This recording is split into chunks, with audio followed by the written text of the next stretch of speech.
Okay, so I officially welcome you for one more grammar topic here. The topic actually which we have selected is very basic one, and you already know that topic, right? The topic is pronouns, and you would have fairly good enough idea what pronouns are. And I'm going to share the screen with you so that you can also see, and then we can discuss about it. Just a minute.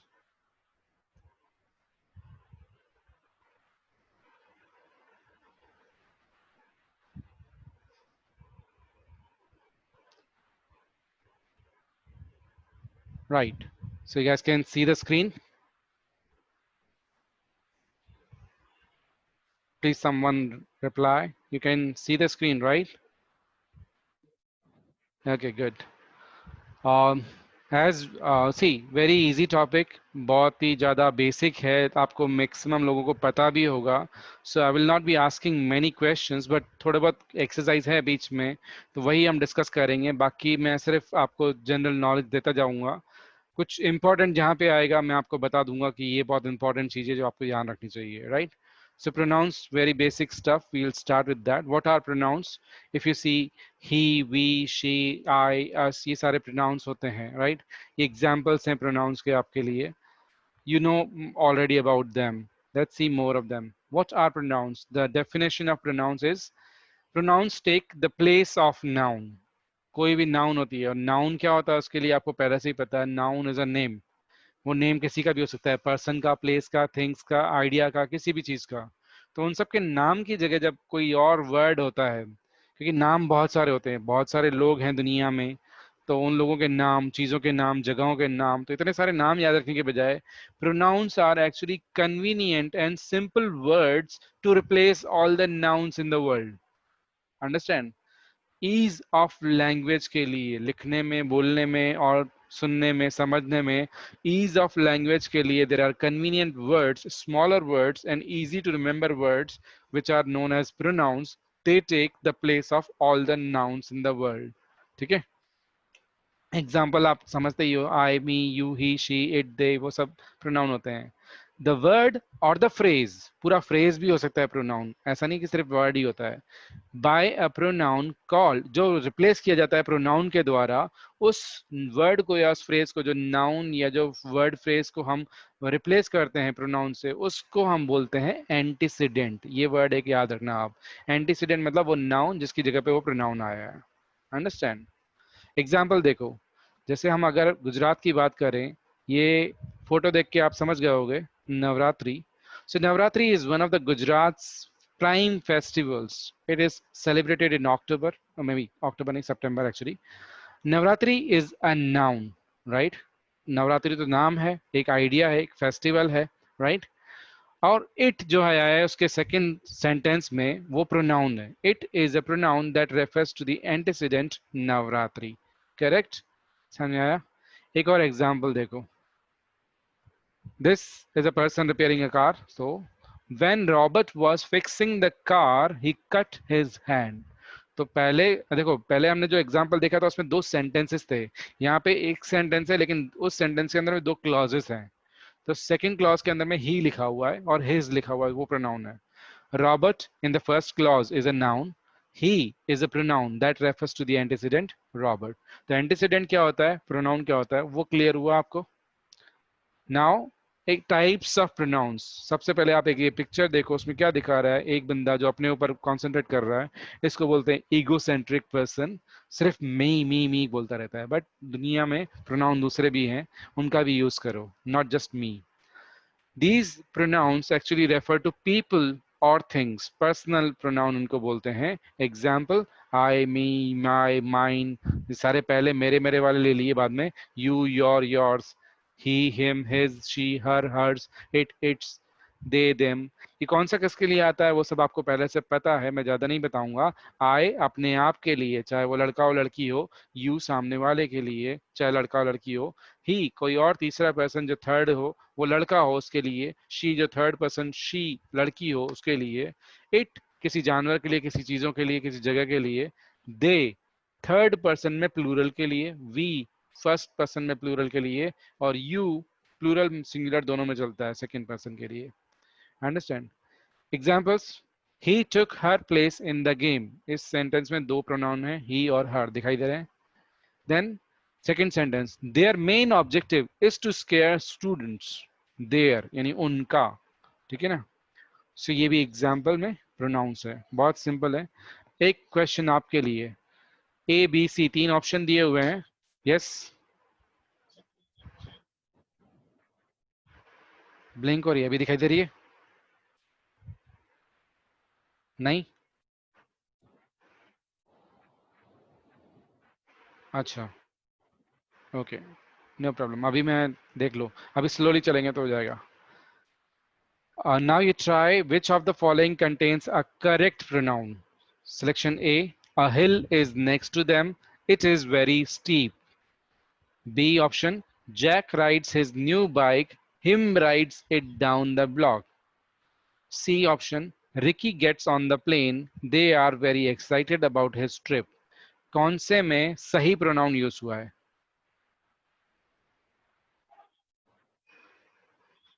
A is the correct one. Let's see that. A पे मैं click करता हूं. Got it. Now try another. ये सही answer है. A hill is next to them. तो hill के लिए आया it. वो pronoun सही था. Next question. Choose the correct pronoun again. Skateboards are fun, but dash can be dangerous. Options हैं them, it, they, we. What? It can be dangerous. How many say it?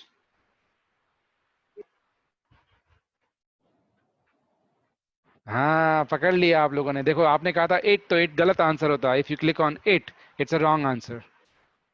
ठीक है. So you go back and you से दे, क्योंकि ये skate board है plural में. देखो skate board एक हो तो चलेगा, लेकिन ये स्केट बोर्ड है प्लूरल है तो इसके लिए दे आएगा. C that's the correct answer. Skate boards they. Understand.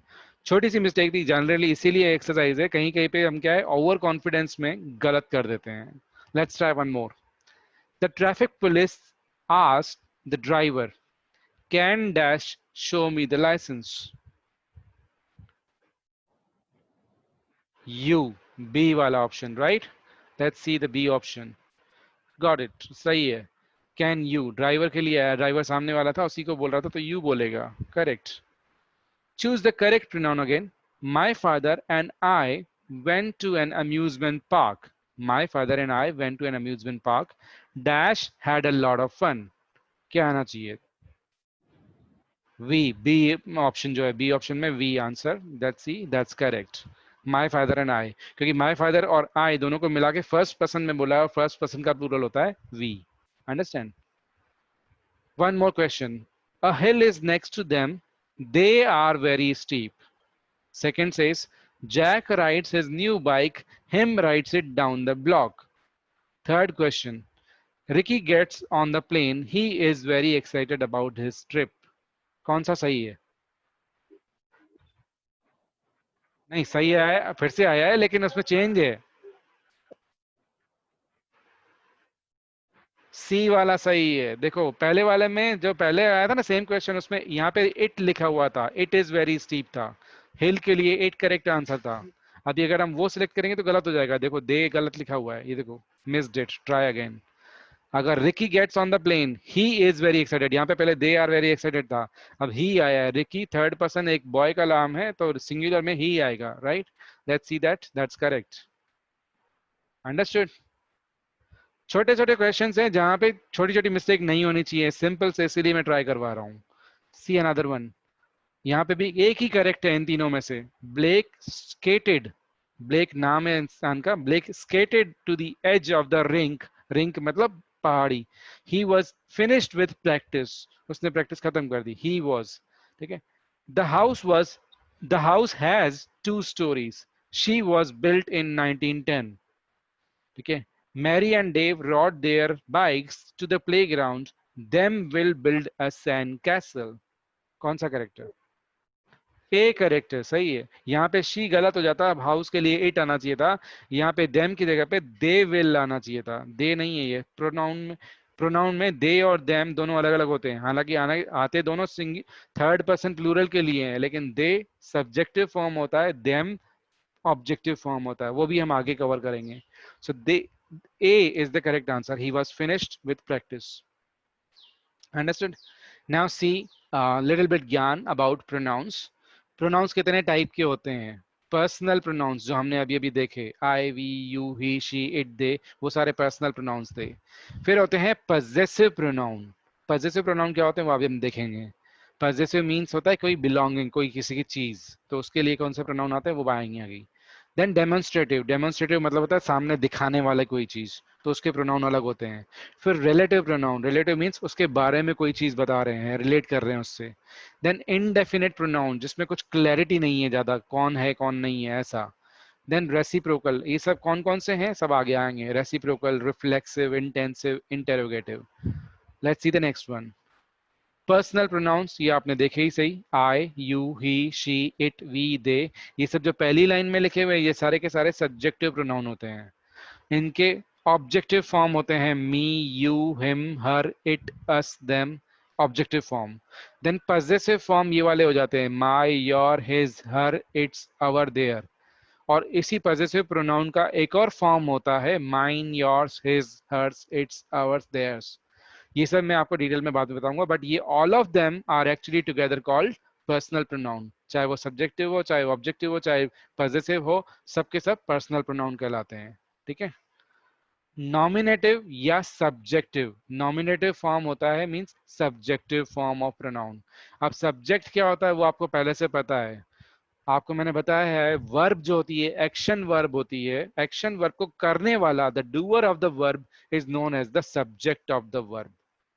अब जब सेंटेंस के अंदर में वर्ब दी हुई हो और उसका करने वाला यानी डूअर कोई प्रोनाउन दे रखा हो, तो वो प्रोनाउन हमेशा सब्जेक्टिव केस में आएगा, यानी कि नॉमिनेटिव केस में आएगा, क्योंकि वो सब्जेक्ट के रूप में आ रहा है. अंडरस्टैंड. ये लिखा हुआ है nominative case pronouns are used as subject और predicate nominatives. So let's see. They are working on their literature reviews. तो they यहाँ पे जो है nominative pronoun है. they कौन काम कर रहे हैं? they. तो they यहाँ पे subjective है. their यहाँ पे possessive है, हाँ वो अलग है. नेक्स्ट क्वेश्चन, नेक्स्ट सेंटेंस क्या बोल रहा है? The winner is he. Winner कौन है? तो विनर इज हिम नहीं आएगा, विनर इज ही. या इसको हम ऐसे बोल सकते थे he is the winner. He is the winner को एक स्टाइलिश वे में बोलने का तरीका होता है द विनर इज ही. उसमें ही को हमने प्रेडिकेट के रूप में यूज किया है, बट वो प्रेडिकेट में सब्जेक्टिव फॉर्म में आएगा, क्योंकि वही ओनर या डूअर ऑफ द वर्ब है यहाँ पे. जैसे हम बोलते हैं ना कोई दरवाजे पे नॉक कर रहा हो तो हम पूछते हैं हु इज दैट, तो सामने से आंसर आता है ये मैं हूं, या इंग्लिश में इट्स मी. तो इट इज मी तो होता है कई बार, लेकिन अधिकतर आंसर होना चाहिए it is I. It is I who is knocking on the door. पूरा आंसर ये होता है. तो इट इज आई वो भी एक सेंटेंस है जिसमें आई सब्जेक्ट के फॉर्म में आना चाहिए, ऑब्जेक्ट के फॉर्म में नहीं. नॉमिनेटिव मीन्स जहां पे वो वर्ब का रोल, वर्ब का डूअर हो, वो प्रोनाउन जो वर्ब का डूअर हो उसको सब्जेक्टिव या नॉमिनेटिव प्रोनाउन बोलते हैं. वो नॉमिनेटिव आगे और डिटेल में बताऊंगा मैं, सिर्फ समझ लो. नॉमिनेटिव मीन्स सब्जेक्टिव जहां पे वो वर्ब का डूअर हो. अंडरस्टैंड. ऑब्जेक्टिव जब वर्ब इसके ऊपर की जाती है. For example I am talking to you, तो इसमें टॉकिंग एक वर्ब है, वो कर कौन रहा है? आई. तो आई प्रोनाउन जो है सब्जेक्टिव फॉर्म में आया है. मैं किससे बात कर रहा हूं? यू. तो यू वहां पे ऑब्जेक्टिव फॉर्म है. हालांकि यू सब्जेक्टिव फॉर्म में भी यू होता है, ऑब्जेक्टिव फॉर्म में भी यू होता है, चेंज नहीं आता. आई की जगह पे जैसे अगर मैं बोलूं you are talking to me, अब इस सेंटेंस में टॉकिंग कौन कर रहा है? You.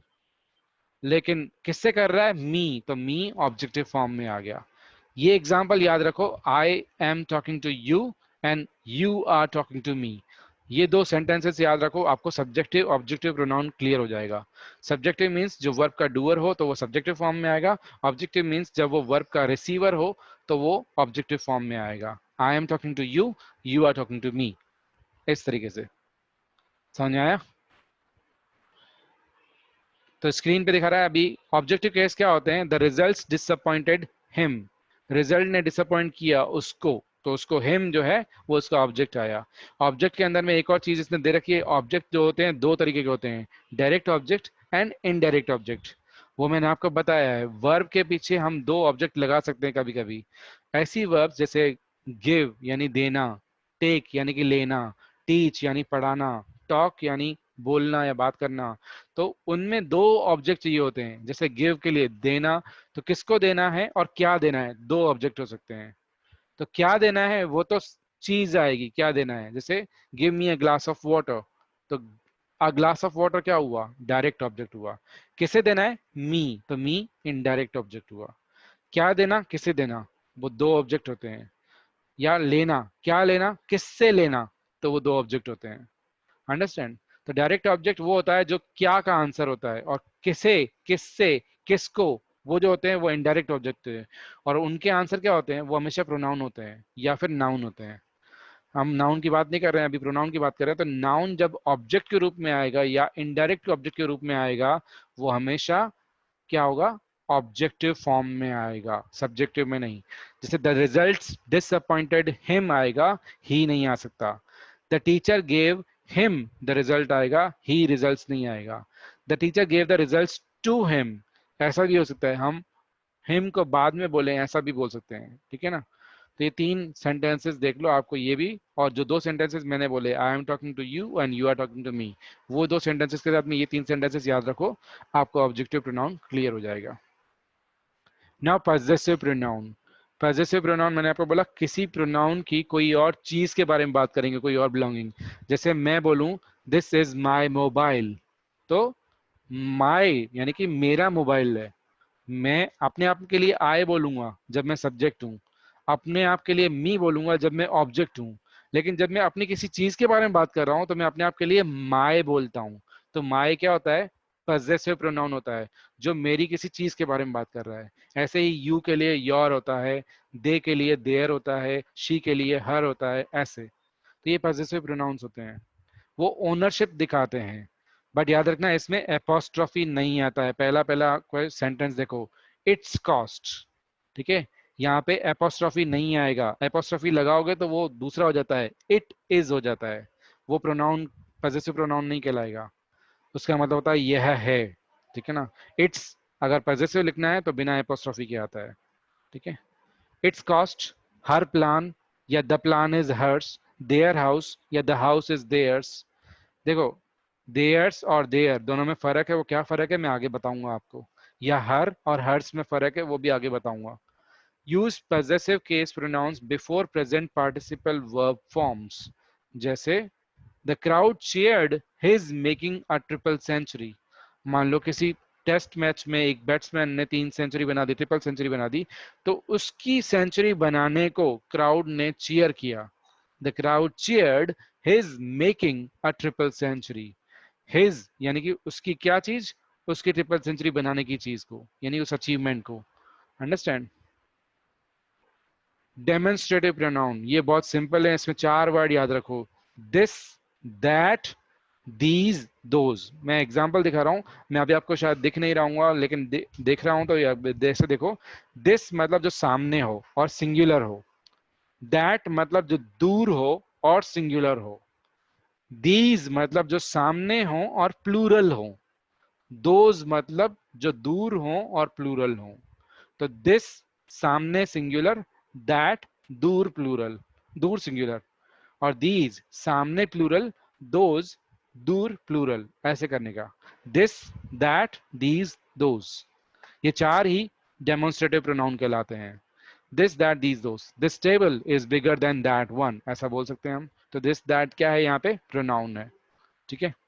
Then them is an objective case pronoun. Do not use them as demonstrative.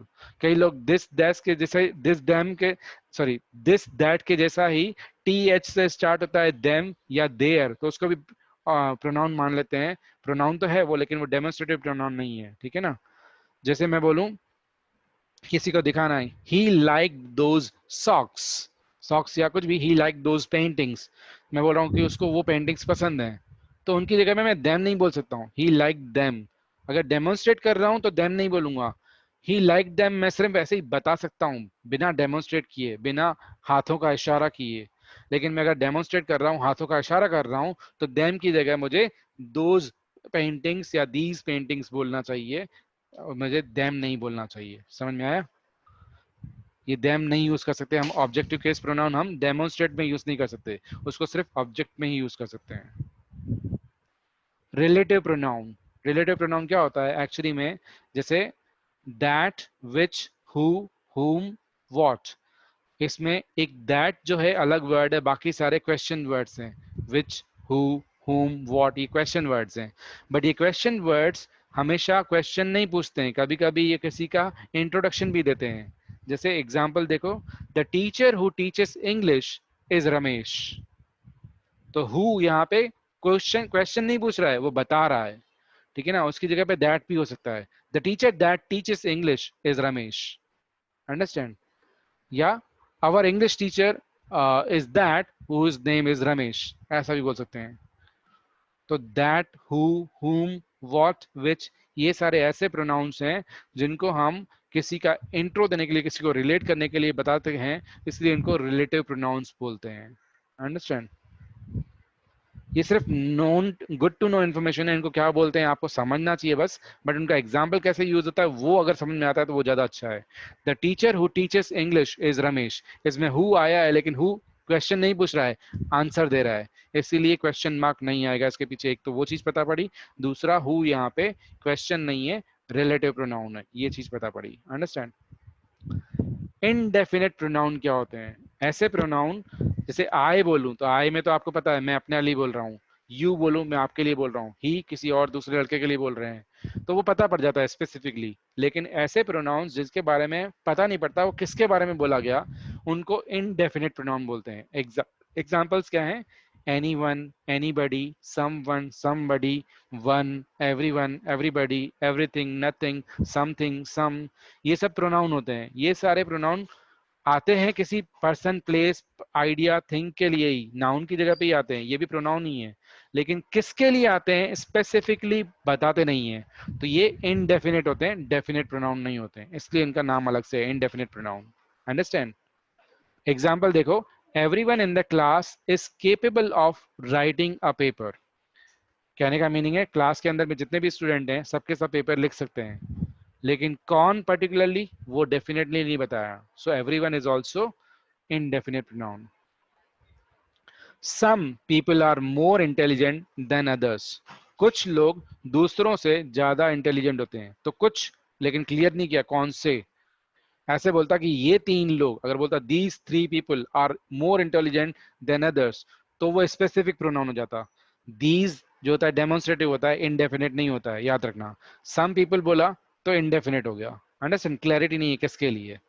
ये सब चीजें आपको मैं क्यों बता रहा हूँ प्रोनाउन के अंदर में, क्योंकि आप जब इंग्लिश ग्रामर की बड़ी चीजें करोगे ना, ट्रांसफॉर्मेशन ऑफ सेंटेंसेस होता है, या एक्टिव पैसिव होता है, डायरेक्ट इनडायरेक्ट होता है, या आप खुद के सेंटेंसेस बनाओगे जब टेंसेस पे वर्क करोगे, तब आपको ये छोटी छोटी जो माइनर बातें हैं ना, कि सम जो होता है इनडेफिनेट होता है, डेफिनेट नहीं होता है, अगर ये दिमाग में आएगा ना तो आपके करेक्शन हो जाएंगे, उसमें एरर के चांसेस नहीं रहेंगे। So remember these small little things I am discussing with you, right? Next is indefinite pronouns के अंदर एग्जांपल और देखो, everyone is going to the office, सब जा रहे हैं, लेकिन किसके बारे में बोला वो क्लियर नहीं है, तो एवरीवन एक इनडेफिनेट प्रोनाउन है। एक और example, many students make mistakes in sentence making, कई सारे स्टूडेंट्स सेंटेंस मेकिंग में मिस्टेक करते हैं, लेकिन कई सारे में अगेन स्पेसिफाई नहीं किया कौन से सारे, या लड़कों के बारे में बात कर रहे हैं या लड़कियों के बारे में बात कर रहे हैं या एक पर्टिकुलर क्लास के बारे में बात कर रहे हैं, कुछ फिक्स नहीं बताया, understand? Few students remain in the lab after the class, class खत्म हो गई इसके बाद भी थोड़े बच्चे स्टूडेंट लैब में बाकी बचे हैं, थोड़े से, फ्यू, बट अगेन कितने बचे हैं, कौन बचे हैं, न नंबर बताया न उनका नाम बताया, ऐसा, सो स्पेसिफिक नहीं है। इनडेफिनेट प्रोनाउन क्या होता है? नाम तो आ जाता है, मतलब नाम की जगह पे प्रोनाउन तो आ गया, लेकिन वो पूरी क्लैरिटी नहीं देता वो किसके लिए आया है, कितनों के लिए आया है, किसके लिए नहीं आया है, इसलिए इसको इनडेफिनेट प्रोनाउन बोलते हैं। Just going back to the slide, आप देखो कौन कौन से एग्जांपल हैं, anyone, anybody, someone, somebody, one, everyone, everybody, everything, nothing, some, something, ये सारे क्या होते हैं? इनडेफिनेट प्रोनाउन होते हैं। Clear guys? One more important concept in pronouns is reciprocal pronouns. ये रेसिप्रोकल क्या होता है? दो ही तरीके के होते हैं। एग्जांपल देखो आपकी स्क्रीन पे लिखा हुआ है, each other, one another. Reciprocate करना मतलब किसी को जवाब देना होता है इंग्लिश में। किसी ने कुछ एक्शन किया, आप उसके ऊपर रिएक्शन कर रहे हो, उसको रेसिप्रोकेट करना बोलते हैं।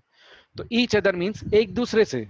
जैसे we are talking to each other, तो ईच अदर जो है ना वो भी प्रोनाउन है। वो कौन सा प्रोनाउन है? Reciprocal pronoun. या वन अनदर, अगर बताया नहीं कौन कौन, तो वन अनदर बोल सकते हैं, एक जना दूसरे से। तो ईच अदर, वन अनदर दोनों सिमिलर हैं, रेसिप्रोकल हैं। कैसे यूज होते हैं उसका एग्जांपल देखो। The two students helped each other on the project. The two students helped each other on the project. दोनों स्टूडेंट ने एक दूसरे की हेल्प करी प्रोजेक्ट बनाने में, ऐसा एक दूसरे की, तो वो रेसिप्रोकल हुआ। 5 students helped one another on the project। जब दो थे पता पड़ा तब हम ईच अदर बोल रहे हैं। जब दो से ज्यादा हैं लेकिन हम बता रहे हैं कि दो से ज्यादा जनों ने एक दूसरे की मदद की, किसने किसकी मदद की वो नहीं पता, तो हम ईच अदर नहीं बोलेंगे, तो हम क्या बोलेंगे? One another. समझ में आया? छोटा सा डिफरेंस। ईच अदर सिर्फ दो जने स्पेसिफिकली पता था, वन अनदर जहां दो से ज्यादा थे लेकिन पता नहीं है किसने किसकी मदद की, इसीलिए वन अनदर। अंडरस्टैंड? रिफ्लेक्सिव और उसी का ही ऑप्शन में इंटेंसिव प्रोनाउंस। ये क्या होते हैं इसको शॉर्ट में याद रख लो, सेल्फ बोलना। जहां पे प्रोनाउन के पीछे सेल्फ लग जाता है, जैसे मैं बोलूं माय, तो माय मीन्स मतलब होता है मेरा, लेकिन माई सेल्फ बोल दूं तो वो सेल्फ जो लग जाता है ना वो एक अलग प्रोनाउन बन जाता है, माई सेल्फ। तो माई सेल्फ एक ऑब्जेक्टिव फॉर्म होता है। ध्यान दो, माई एक पजेसिव फॉर्म होता है, राइट? माई मतलब होता है मेरा, जैसे मैं बोलूं दिस इज माई मोबाइल, तो माई मतलब मेरा मोबाइल, राइट? लेकिन माई सेल्फ मतलब मुझे, तो वो ऑब्जेक्ट हो जाता है। तो माई और माई सेल्फ दोनों अलग है। माई पॉजिटिव प्रोनाउन है, माई सेल्फ ऑब्जेक्टिव प्रोनाउन है। आई का ऑब्जेक्टिव प्रोनाउन एक और होता है मी, जैसे मैंने एग्जांपल दिया था, I am talking to you, you are talking to me. तो मी एक ऑब्जेक्टिव प्रोनाउन होता है आई का, माई सेल्फ भी एक ऑब्जेक्टिव प्रोनाउन होता है आई का। लेकिन वो कब यूज होता है? जब मैं खुद ही अपने आप के बारे में बात कर रहा हूं तब मैं माई सेल्फ बोलूंगा। जब कोई और मेरे बारे में बात कर रहा है तो मैं मी बोलूंगा। जैसे I myself have not started on the project. अभी मैंने खुद ने प्रोजेक्ट पे काम करना चालू नहीं किया है, तो मैं खुद ने वो बोल रहा हूं मैं। तो मैंने खुद मैं अपने लिए बोल रहा हूँ इसलिए माई सेल्फ बोला। लेकिन कोई और मेरे से बोल रहा है, जैसे you are talking to me, तो मी बोलूंगा, you are not talking to myself, ऐसे नहीं बोलेंगे you are talking to myself, नहीं वो गलत होगा। अंडरस्टैंड? सो रिफ्लेक्सिव कहाँ आता है? जहां पे हम अपने आप के बारे में बोल रहे हैं या कोई और उसके बारे में ही खुद के बारे में बोल रहा है। अंडरस्टैंड? तब रिफ्लेक्सिव प्रोनाउन होता है या इंटेंसिव प्रोनाउन होता है, इसमें सेल्फ लग जाता है। We will cover more on that later in the last slide of the presentation. Interrogative pronoun, ये इंटेरोगेटिव में अगेन सारे के सारे वो हैं जो रिलेटिव प्रोनाउन में थे। रिलेटिव प्रोनाउन में एक और वर्ड था दैट। दैट के अलावा जितने भी थे वो सारे के सारे इंटेरोगेटिव प्रोनाउन भी होते हैं। हु, हुज, हुम, विच, व्हाट, ये सारे इंटेरोगेटिव प्रोनाउन है क्योंकि ये क्वेश्चन बना सकते हैं और ये प्रोनाउन होते हैं। तो जब ये क्वेश्चन बना के आएंगे तब ये इंटेरोगेटिव प्रोनाउन बन जाएंगे। जब ये किसी की इंट्रोडक्शन देंगे तो वो ये रिलेटिव प्रोनाउन बन जाएंगे। Understand? Who, whose, whom, which, what, ये याद रखो। ये इंटेरोगेटिव वर्ड्स होते हैं, ये प्रोनाउन होते हैं, और ये जब क्वेश्चन पूछेंगे तो इनको इंटेरोगेटिव प्रोनाउन बोलेंगे। जब ये आंसर दे रहे होंगे या इंट्रोड्यूस कर रहे होंगे किसी को तो ये रिलेटिव प्रोनाउन कहलाते हैं। इनके साथ में रिलेटिव प्रोनाउन में एक और वर्ड होता है दैट, वो इंटेरोगेटिव में नहीं आएगा क्योंकि वो क्वेश्चन नहीं पूछ सकता। Understand? That's the difference. Example देखो, हु इज थॉमस एडिसन, या whose newspaper is on the table, which book is more expensive, what caused the computer to crash। ये सारे के सारे who, whose, which, what, ये सब यहाँ पे क्वेश्चन पूछ रहे हैं। अगर मैं बोलूं the teacher who teachers English is Ramesh, ऐसा क्वेश्चन था पहले, तो उसमें हु क्वेश्चन नहीं था, वो सेंटेंस था। अंडरस्टैंड? वहां पे हु रिलेटिव प्रोनाउन था, यहाँ पे हु इंटरोगेटिव प्रोनाउन है। सिंपल सा डिफरेंस है। जहां पे हु क्वेश्चन पूछ रहा हो वो इंटरोगेटिव हो जाएगा, जहां पे वो रिलेट कर रहा हो या आंसर बता रहा हो वो रिलेटिव प्रोनाउन हो जाएगा। ये याद रखने का। अंडरस्टैंड? इंटरोगेटिव प्रोनाउन का एक छोटा सा थोड़ा सा कॉन्सेप्ट और है, जैसे हु के साथ में हु एवर भी होता है, और हु एक नॉमिनेटिव केस है यानी सब्जेक्ट के फॉर्म में आता है, और उसका ऑब्जेक्टिव फॉर्म होता है हुम। हु मतलब कौन, ऑब्जेक्टिव फॉर्म हुम मतलब किसे।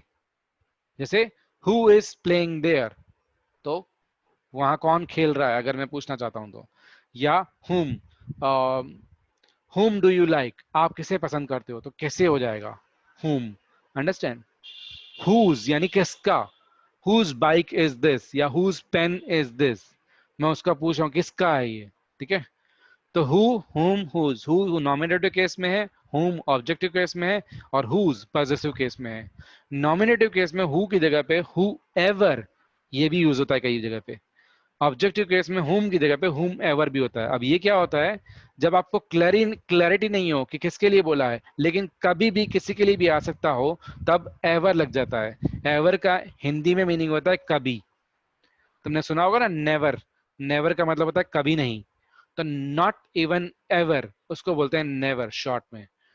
तो नेवर मीन्स कभी नहीं, तो एवर मतलब क्या होता है कभी। तो कभी भी कोई भी उसको बोलेंगे हु एवर, या कभी भी किसे भी हुम एवर।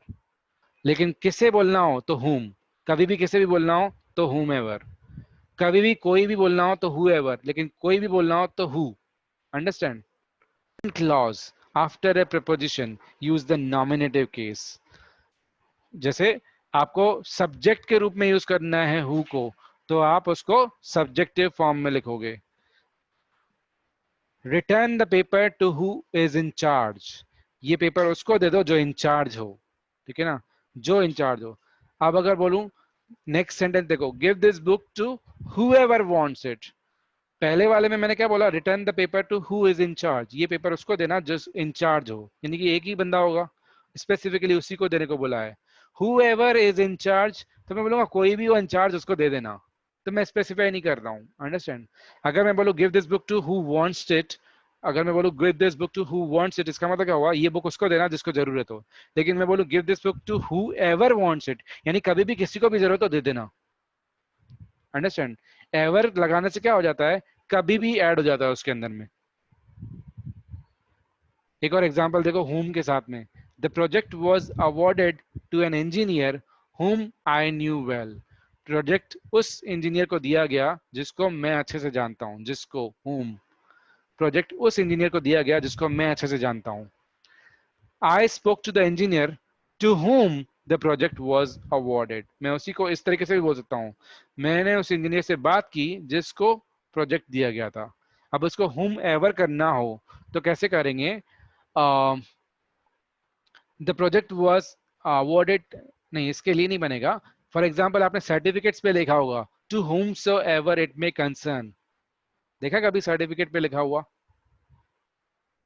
हाँ तो वो whom एवर या whom सो एवर लिखा रहता है। इसका मतलब कि जैसे मान लो श्रेया है, श्रेया ने कोई ताइक्वांडो वगैरह का कोई ब्लैक बेल्ट दिया, उसका सर्टिफिकेट मिला उसको, ठीक है। तो उस सर्टिफिकेट के अंदर में लिखा हुआ है whom so ever it may concern, ठीक है ना। तो वो किसके लिए लिखा हुआ है, यानी कि कल को कभी भी कहीं भी वो अगर एक सर्टिफिकेट की कॉपी लगा रही है और किसी को भी रेफर करना हो तो वो सर्टिफिकेट पे रेफर कर सकता है, इसके लिए लिखा हुआ है whom so ever, कभी भी किसी को भी चाहिए हो तो, ऐसा, अंडरस्टैंड। तो जब एवर लगाना हो यानी कि कभी भी लगाना हो हमें हु के साथ में या हुम के साथ में, तो हम एवर लगा सकते हैं उनके पीछे, ये एक कॉन्सेप्ट है उनका। लेकिन हुज के साथ नहीं लगता है, वो याद रखना, ठीक है। Now the most important slide, ये लास्ट स्लाइड है हमारे प्रेजेंटेशन की, बहुत इंपॉर्टेंट स्लाइड है। Just try to concentrate on this. जितने भी प्रोनाउन आपने पढ़े वो सारे के सारे तो नहीं है यहाँ पे, लेकिन थोड़े बहुत हैं। डेमोन्स्ट्रेटिव प्रोनाउन को छोड़ दो, इंटेरोगेटिव और रिलेटिव प्रोनाउन को छोड़ दो, बाकी सारे प्रोनाउन आपको यहाँ मिल जाएंगे, ठीक है ना। तो ये सारे प्रोनाउन किस तरीके से कहाँ यूज होते हैं और इनका इंपॉर्टेंस क्या है, सब्जेक्टिव ऑब्जेक्टिव और पॉजेसिव का डिफरेंस क्या है, वो क्लियर होगा इस टेबल से। देखो सब्जेक्टिव, सब्जेक्टिव या नॉमिनेटिव एक ही बात है। सब्जेक्टिव तब जब वो वर्ब का डूअर हो, जब प्रोनाउन को हमें वर्ब के डूअर के रूप में यूज करना है तो हम उसका सब्जेक्टिव फॉर्म यूज करते हैं, ये वाला I we you he she it they who. जैसे मैं बोलूं आई एम प्लेइंग हॉकी, या वी आर टीचिंग इंग्लिश, या वी आर स्टडिंग इंग्लिश, ऐसा। या यू आर बीइंग क्रेजी, या he is gone to the market. तो यहाँ पे सब में क्या है, ये सब वर्ब के डूअर हैं, इसीलिए ये सब्जेक्टिव फॉर्म में आते हैं। लेकिन अगर इनके ऑब्जेक्टिव फॉर्म ये क्या होते हैं, जब वो वर्ब के डूअर नहीं हो, जब वर्ब के ऑब्जेक्ट हो ये, या ये वर्ब को रिसीव करते हो। जैसे मैंने एक एग्जांपल बताया था, वो याद रखो, I am talking to you, तो उसमें आई सब्जेक्टिव फॉर्म था। लेकिन अगर मैं बोलूं you are talking to I, तो गलत हो जाएगा, you are talking to me बोलना चाहिए, बिकॉज उस वक्त मैं नहीं बोल रहा हूं, आप बोल रहे हो, मेरे से बोल रहे हो, तो मैं ऑब्जेक्ट हूं। Understand? You are talking to me, तो मी क्या है, आई का ऑब्जेक्ट फॉर्म है। अंडरस्टैंड?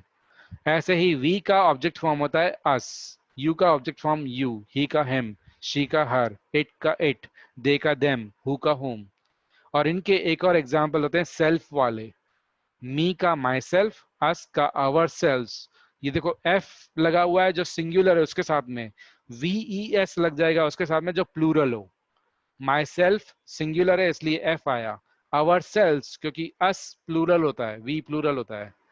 योर सेल्फ अगर सिंगुलर हो, एक जने से आप बात कर रहे हो, सामने वाला उसको योर सेल्फ बोलना चाहते हो तो एफ बोलोगे, लेकिन बहुत सारे जनों से बात कर रहे हो तो योर सेल्स बोलोगे। जैसे मैं अभी आपको बोलूं, मैं सिर्फ एक जन से, मान लो मैं केयूर से बोल रहा हूँ, Keyur you need to do your project yourself, तो एफ बोलूंगा, your self.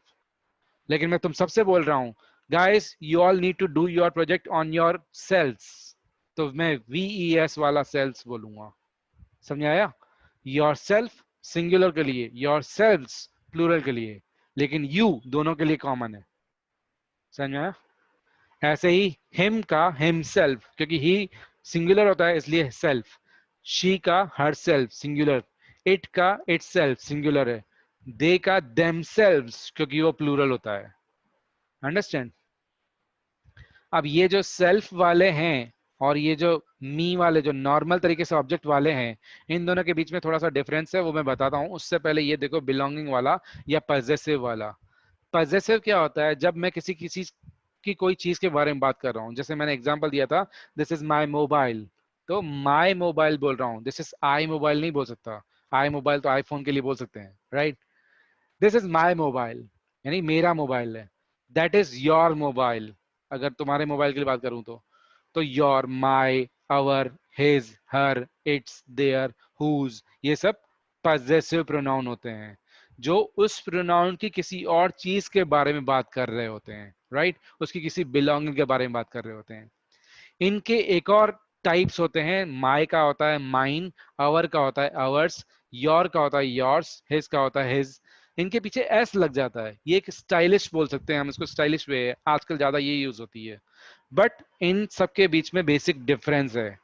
So now the important question guys, जो ऑब्जेक्टिव फॉर्म, यहां तक का क्लियर हुआ है आपको थोड़ा टेबल जो मैंने बताया है? Everyone with me?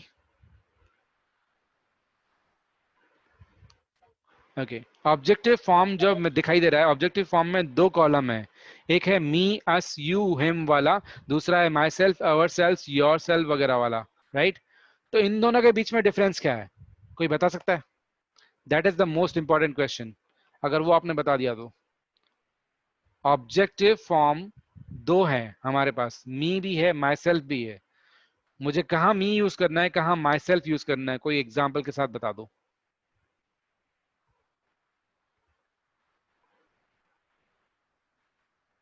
अभी तक जितना भी मैंने बताया तुम्हें प्रोनाउन के बारे में, या इससे पहले जितना जानते थे तुम प्रोनाउन के बारे में, या जितना इंग्लिश सुना है तुमने कहीं से भी, जहां से भी तुम्हें कोई एग्जाम्पल दिमाग में आता है जहां पे मी यूज होता हो, और एक और एग्जाम्पल जहां पे माई सेल्फ यूज होता हो, उसको याद करो और उन दोनों के बीच में डिफरेंस पता करो कैसे, और कहाँ पे मी आएगा कहाँ पे माई सेल्फ आएगा। जहां मी आएगा वहां माई सेल्फ नहीं आना चाहिए, जहां माई सेल्फ आएगा वहां मी नहीं आना चाहिए, तो वो कैसे पता पड़ेगा? ये इंपॉर्टेंट चीज है, हाँ।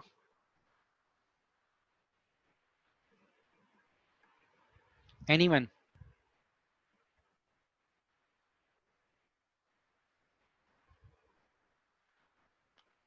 कोई बता सकता है?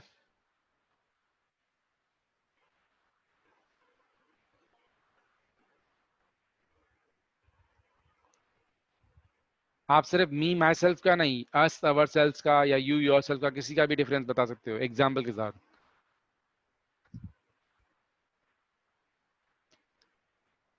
अभी तक मैंने जितना बताया है, वो भी इंपॉर्टेंट है, उसको याद करोगे तो शायद कुछ याद आ जाएगा।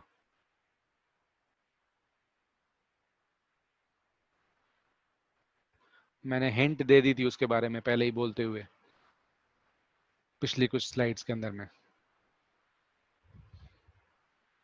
समझ में आ रहा है गाइस? नहीं, कुछ आ रहा है याद में?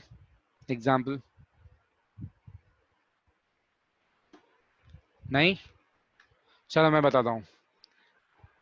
आई एम टॉकिंग टू यू, मैंने ये एग्जाम्पल दिया था एक। अब अगर उसी का उल्टा बोलूं मैं, you are talking to me, तो टॉकिंग एक वर्ब है, उसका सब्जेक्ट कौन है? यू, ठीक है ना, और उसका ऑब्जेक्ट कौन है? मी। मेरे से बात कर रहे हो, तुम मेरे से बात कर रहे हो, यानी कि you are talking to me, ठीक है ना। वहां पे मी ऑब्जेक्ट है, किससे बात कर रहे हैं? मी से, मेरे से, right.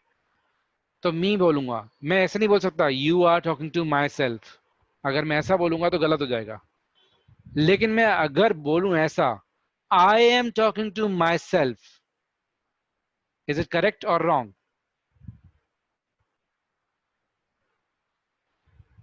Guys, are you with me? I am talking to myself, वो सही है कि गलत है? सही है, क्योंकि उस केस में टॉकिंग वर्ब का सब्जेक्ट भी मैं हूं और ऑब्जेक्ट भी मैं हूं, तो मैं ऑब्जेक्ट फॉर्म में सेल्फ लगा दूंगा। ये है इसका डिफरेंस। यानी कि जब एक वर्ब आपको दिखाई दे, देखो मैं आपको सिंपल से तरीके से फिर से बता रहा हूं, you are talking to me, ठीक है, तो उसमें सब्जेक्ट कौन था? यू, लेकिन ऑब्जेक्ट कौन था? मी, तो मैंने मी बोला। लेकिन अगर मैं सब्जेक्ट भी मी का ही बना दूं, यानी कि आई बोलूं, I am talking to me, गलत हो जाएगा। I am talking to myself. इसके कहने का मीनिंग क्या है? जब सब्जेक्ट और ऑब्जेक्ट दोनों सिमिलर हों, बराबर हों, तो सेल्फ वाले यूज करने हैं। समझ में आया? ऑब्जेक्टिव फॉर्म में मी और माई सेल्फ का डिफरेंस क्या है? मी तब आएगा जब आई को ऑब्जेक्ट फॉर्म में यूज करना है, लेकिन माई सेल्फ तब आएगा जब आई को ऑब्जेक्ट फॉर्म में तो यूज करना है, लेकिन सब्जेक्ट भी आई होना चाहिए। अंडरस्टैंड? अस तब आएगा जब वी का ऑब्जेक्ट फॉर्म यूज करना हो, लेकिन आवर सेल्स तब आएगा जब उसका सब्जेक्ट भी वी हो। समझ रहे हो क्या बोल रहा हूं मैं? मी तो तब आता है जब वो ऑब्जेक्ट फॉर्म हो, अस तो तब आता है जब वो ऑब्जेक्ट फॉर्म हो, लेकिन माई सेल्फ तब आएगा जब ऑब्जेक्ट भी मी हो और सब्जेक्ट भी आई हो, तब माई सेल्फ हो जाएगा मी की जगह पे। You are talking to me is correct. You are talking to myself is wrong. I am talking to me is wrong. I am talking to myself is correct. ऐसे ही you are talking to yourself is correct. You are talking to you is wrong. समझ में आया? I am talking to you is correct. I am talking to yourself is wrong. समझ में आया difference क्या है? जब वर्ब का सब्जेक्ट और ऑब्जेक्ट सेम पर्सन हो, सेम थिंग हो, तब सेल्फ वाले आते हैं ऑब्जेक्ट में। कहने का मीनिंग ये है। और इसका दूसरा नाम भी आपको बता देता है वही चीज, रिफ्लेक्सिव। रिफ्लेक्स का मतलब क्या होता है? जैसे आपने स्पोर्ट्स में वर्ड सुना होगा रिफ्लेक्स, उसका रिफ्लेक्स बहुत अच्छा है। जैसे कबड्डी में होता है, कोई किसी को ऐसे टच करने जाता है तो एकदम से हाथ पकड़ के हटा देता है, रिफ्लेक्स। या जैसे टच करता है तो पैर दूर हटा देता है, तो वो रिफ्लेक्स होते हैं। या क्रिकेट में होता है, बॉल आई और एकदम से कैच कर लिया, वो रिफ्लेक्स होता है। तो रिफ्लेक्स मतलब क्या होता है? जब आप खुद फटाक से एक्शन कर लेते हो, तो अपने यहाँ ऊपर खुद का एक्शन जो होता है ना, तो उसको रिफ्लेक्स करना होता है। एक्शन के पीछे रिएक्शन देना, वो रिफ्लेक्स होता है, ठीक है ना। तो जब सब्जेक्ट भी खुद ही हो, ऑब्जेक्ट भी खुद ही हो, तब ऑब्जेक्ट फॉर्म में प्रोनाउन कौन सा आएगा? सेल्फ वाला आएगा, या रिफ्लेक्सिव वाला आएगा, या ऑब्जेक्टिव फॉर्म नहीं आएगा। अंडरस्टैंड? क्लियर हुआ गाइस मी और माई सेल्फ का डिफरेंस?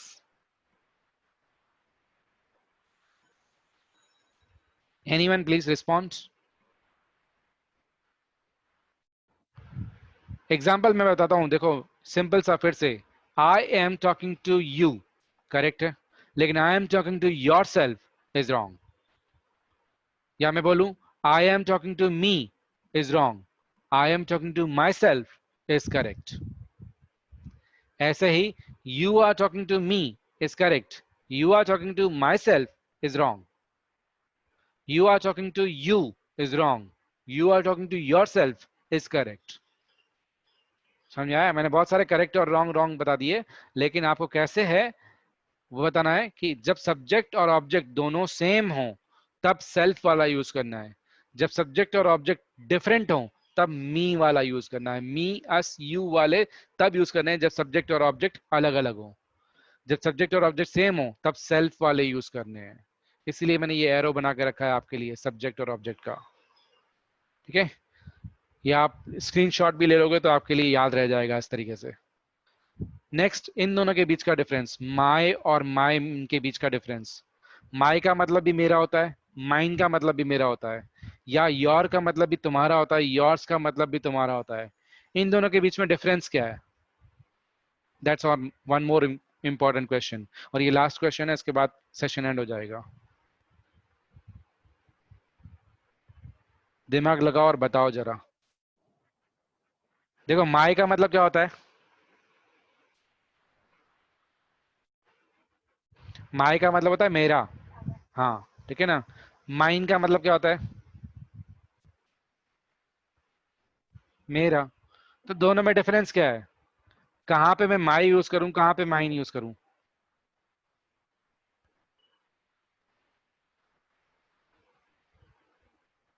कैसे पता पड़ेगा? जैसे मी का मतलब होता है मुझे और माई सेल्फ का मतलब होता है मुझे, दोनों में डिफरेंस क्या था मैंने बता दिया। जब माई का क्या है? नहीं नहीं नहीं, वी टू क्या होता है? वी टू तो वर्ब की फॉर्म होती है बेटा, वो तो तुम वर्ब में पहुंच गए, ये प्रोनाउन की बात कर रहे हैं हम लोग। वी टू नहीं आएगा यहाँ पे।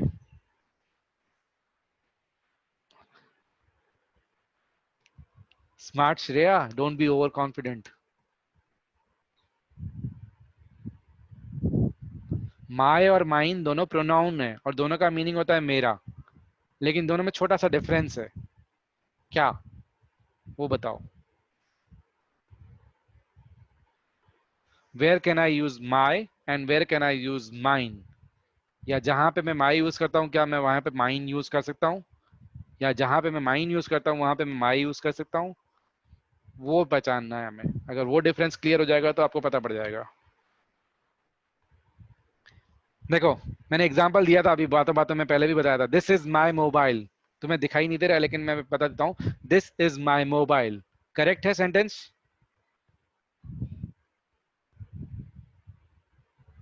गाइस यस और no? This is my mobile sentence correct है कि नहीं?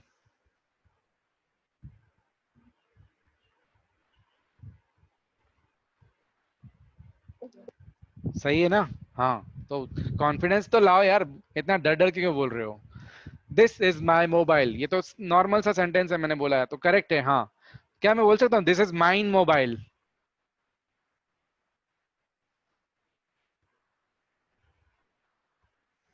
हाँ, यस कि नो? नो नो बोल रहे हो, ओके।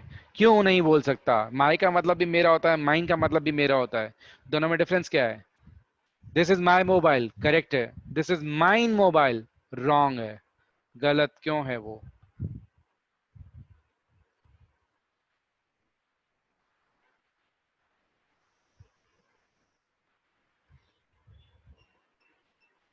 देखो, माई के पीछे मेरे को एक वर्ड बोलना पड़ा, मैं आंसर दे रहा हूं आपको, हाँ, आप लोग ज्यादा मत सोचो, चिंता मत करो। माई के पीछे मेरे को एक वर्ड बोलना पड़ा, वो चीज कौन सी जो माई की बात कर रहे हैं? मैंने बोला दिस इज माई मोबाइल, तो मोबाइल बोलना पड़ा मुझे, माई के पीछे नाउन देना पड़ा, वो नाम देना पड़ा, कौन सी चीज? राइट। लेकिन मैं दिस इज माइन मोबाइल तो गलत हो जाएगा, मोबाइल वर्ड नहीं आना चाहिए माइन के पीछे। अगर मैं बोलूं this is my mobile that is yours, ये मेरा मोबाइल है वो तुम्हारा है, तो मैं वहां पे योर्स बोल सकता हूं। योर की जगह पे योर्स, माई के जैसे बराबर होता है योर।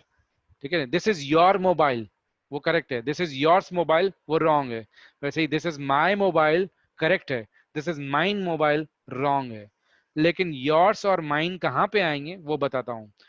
जब नाउन, जो चीज उसके बारे में बात कर रहे हैं, देखो पॉजिटिव का मतलब क्या होता है? पॉजिटिव मतलब उस प्रोनाउन की कोई चीज, तो वो जो चीज का नाम, वो चीज का नाम क्या होगा? नाउन। तो जब नाउन फॉलो करेगा इस पजेसिव को तो हम पहले वाले कॉलम वाले यूज करेंगे, जब नाउन फॉलो नहीं करेगा तब हम दूसरे वाले यूज करेंगे। ये डिफरेंस है। जैसे मैं बोलूं दिस इज माई मोबाइल तो करेक्ट है, दिस मोबाइल इज माइन तो करेक्ट होगा। This is my mobile correct है, this is mine mobile correct नहीं है। समझ आया? देखो डिफरेंस क्या है छोटा सा। दिस इज माई मोबाइल, तो मोबाइल वर्ड कहां से आया? माई के बाद में आया, तो माई के फॉलो कर रहा है। माई पॉजेसिव प्रोनाउन को फॉलो करेगा नाउन तो माई यूज करेंगे, माइन को फॉलो नहीं करेगा। This is mine mobile wrong हो जाएगा, लेकिन मैं इसको ऐसे बोल सकता हूं दिस मोबाइल इज माइन, तब सही है क्योंकि वहां पे वो फॉलो नहीं कर रहा है, पहले आ रहा है। समझ आया डिफरेंस गाइस? एग्जाम्पल देखो, दिस इज माई मोबाइल या फिर दिस मोबाइल इज माइन, दोनों करेक्ट है। But this is mine mobile वो गलत हो जाएगा, या दिस मोबाइल इज माई वो भी गलत हो जाएगा।